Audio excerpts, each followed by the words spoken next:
So is it going up or is it going down?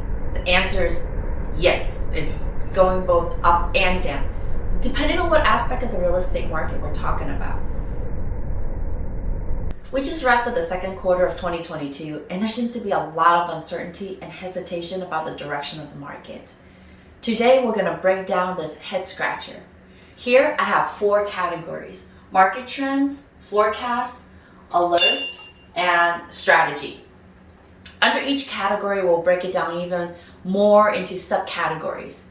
At the end of each topic, you can choose an action to take to explore it further. So let's take a look at first the real estate market trends.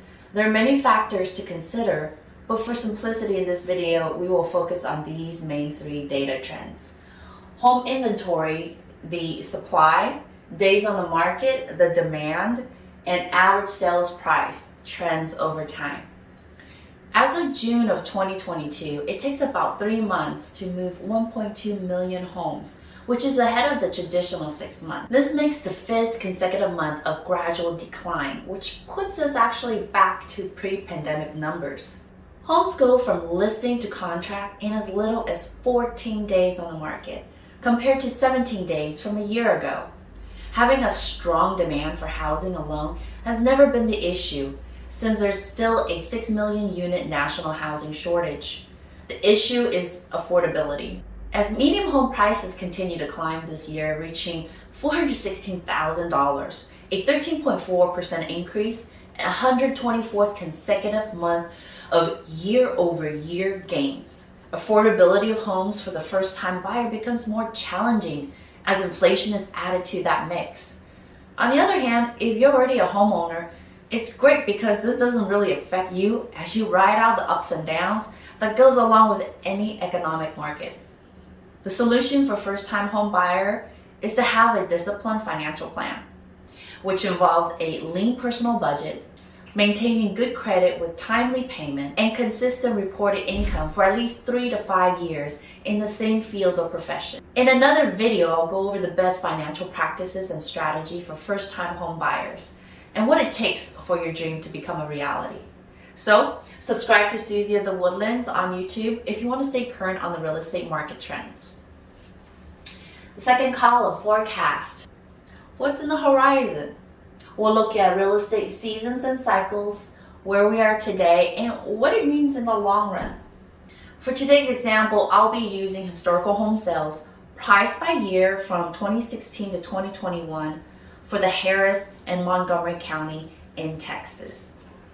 Here, I have a typical roller coaster trend for real estate market. January is usually the slowest time of the year. Sometimes February wins the title. Then it goes up and peaks at the first quarter around March. Then it plateaus around April, May. Then it goes up again, peaks mid-year around June or July. Then comes back down again third quarter in September when school has already gone underway. Notice that the first and the third quarter is kind of about even. After kids are settled in school, we see a small bump in October, but it dips back down again during Thanksgiving in November. December usually ends the year strong with top numbers. So notice that even though there's a lot of fluctuations throughout the year, there exists a pattern that's fairly similar if you were to substitute the location or extend the timeline. What we experience today in the cooling of the market is not just expected, but delayed even due to the increased demand as a result of the work from home industry that just exploded overnight. Now the market is adjusted to be more sustainable. This is a great thing because that's what's healthy for the real estate market. So, where are we today? Supply is low, demand is still high, and home prices have gone up over time despite the short-term dips and peaks. Although the economy enjoyed the brief, sizzling real estate market the last couple of years due to the pandemic, it was not sustainable long-term. Currently, the market is deflating back to a less precarious state, a little bit at a time, hopefully, which is much preferred than experiencing a bubble burst. The pro is that we are no longer in a multiple offer situation, and that will help greatly to regulate the inflated home prices we've been seeing. So home affordability should increase as the frenzy cools off. Historical data has shown that home prices will increase in the long run. That means under normal circumstances, if you stick with it, you're going to get your money back and then some. All the while having a home of your own. Let's look at some scenarios. If you're renting, whatever money you pay your landlord goes to pay for your landlord's mortgage and the property manager. When you own, all that money you spend pays you back in the form of tax write-offs, security, and equity. If you want to move later, you hold the cards when you decide to sell or use your equity to your advantage. Otherwise, you're at the mercy of the landlord, competing with new floods of renters every year and an ever-increasing rental rate. Once you lock into your loan, your monthly payments only fluctuate at your discretion. For example, if you want to pay more on your principal every month to shorten your term, remember, I'm a resource for education, ideas, and real estate services. In column 3, alerts. Stay informed about the state of the economy and interest rates, the supply, and the demand. Let's touch on interest rates. Pre-pandemic rates were around 4%. Then it dipped to 3%, now we're up around 5.5%. In the past 30 years or so, the average mortgage rates have been 5 to 6%. Then we saw 7 to 8% in the 90s and 2000s. It really peaked in early 1980s at 18.5%.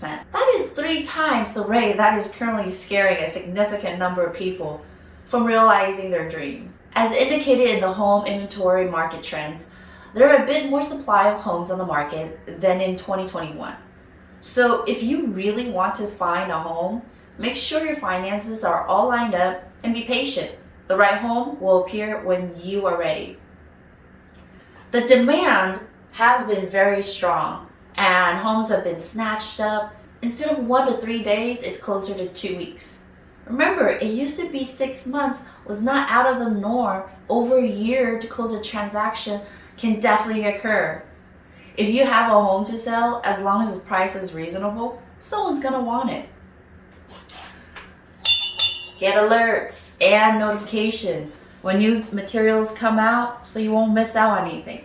The last step is to create a strategy that fits you. The framework is to preserve, save, and then act when the time is right. Whatever it is that has monetary value, your home, your job, your credit, your receipts, preserve it and make sure all of it is good until you have your home. After that, you're kind of like your own boss. You should still continue to preserve, but you have a lot more options and leeway as a homeowner. Whether you own a home or not, everyone should save. If you don't own, you should save specifically for your down payment. Depending on the loan, try to save at least 20% of the home price. It might seem like a lot, but know that being a homeowner, just like being your own boss, the buck stops with you.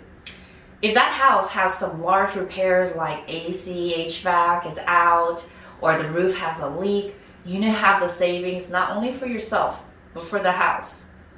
If you're a homeowner, even though you have expenses in maintaining your home, the equity that quietly builds as you sleep transforms that cost into investment. Lastly, act. Act swiftly. Act swiftly when you know what you want. And you'll know what you want because you've been planning for it. By this stage, I hope a real estate professional has been assisting you. If not, it's not too late to reach out. Message me. My name is Susy Chang-Torres, and this is your 2022 mid-year real estate market update. I hope you find the information helpful. Please comment if you learned something new or interesting. It will help improve my future videos. Thank you for watching.